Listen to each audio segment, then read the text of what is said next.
right. Well, with us now is the Congresswoman from the state of North Carolina, Kathy Manning.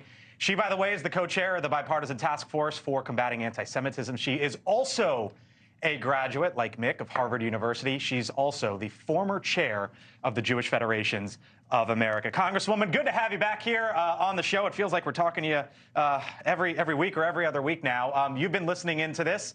I'm sure, I know that you saw the mea culpa from the head of Harvard. Does she need to go? Fortunately, it's not my job to decide whether she needs to stay or go. It is the job of the Board of Trustees of Harvard University. And what we did— What would you advise them?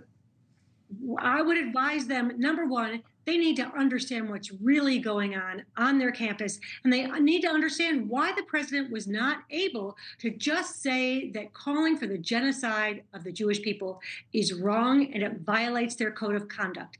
If it does not violate their code of conduct, then they need to take another look at it. By the way, even if it doesn't violate the code of conduct, they are bound by Title VI of the Civil Rights Act.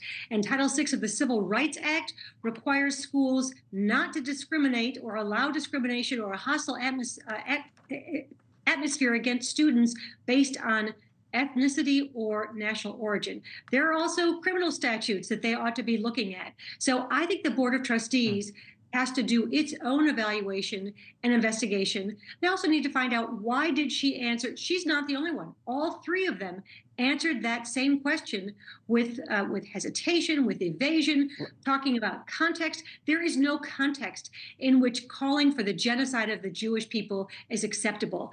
The other thing I want to raise is it wasn't just that one question. It's what has been tolerated on college campuses for years, as your panel discussed, and more recently, since October 7th, there have been calls to globalize the intifada. I hope those students don't understand what an intifada is. An intifada in Israel was years of bus bombings and restaurant bombings and killing of civilians by terrorists. If that's what those students understand they're calling for, we have a much bigger problem. I'm hoping that there will be an indication. Yes, Congresswoman, you wrote a letter today with several of your other colleagues to the boards of the three university heads that testified up on the Hill: Harvard, UPenn, MIT. And here's part of what you wrote in that letter to the boards. You said, quote, if calls for genocide of the Jewish people are not in violation of your university's policies, then it is time for you to re-examine your policies and codes of conduct. I understand that is your position. You are a member of Congress, as you know. Is there anything that Congress can do here? Or is it simply hands off because these are private universities and they'll do what they want?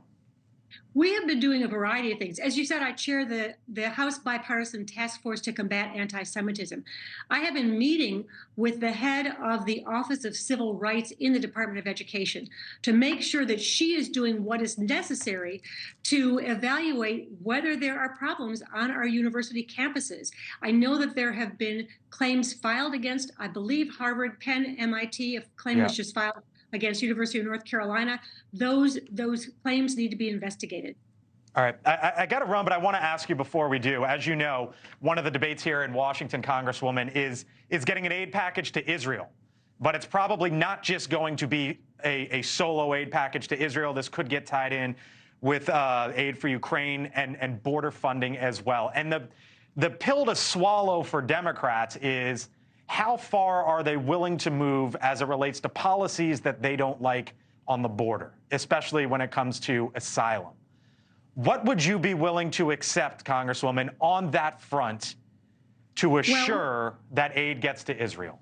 Let me just say, aid to Israel and aid to Ukraine is absolutely critical. Both of those democracies need to be able to defend themselves against autocrat Putin, the other against the Hamas terrorists. We do have a border problem. We do need to control our borders. That's why I'm one of the original co-sponsors of the Dignity Act, a comprehensive immigration bill that would both address issues at the border. It would require us to speed up the asylum process by having many more immigration judges. It would also modernize our immigration system, which has been broken for years. All right, Congresswoman, it's part of the debate back and forth here in Washington. We got to leave it there with you, but we'll pick it up here. Congresswoman, thanks for the time. Appreciate it. Thank you. Thank you for watching, and make sure you go to joinnn.com to find NewsNation on your television provider. And don't forget to click the red subscribe button below to get more of NewsNation's fact-driven, unbiased coverage.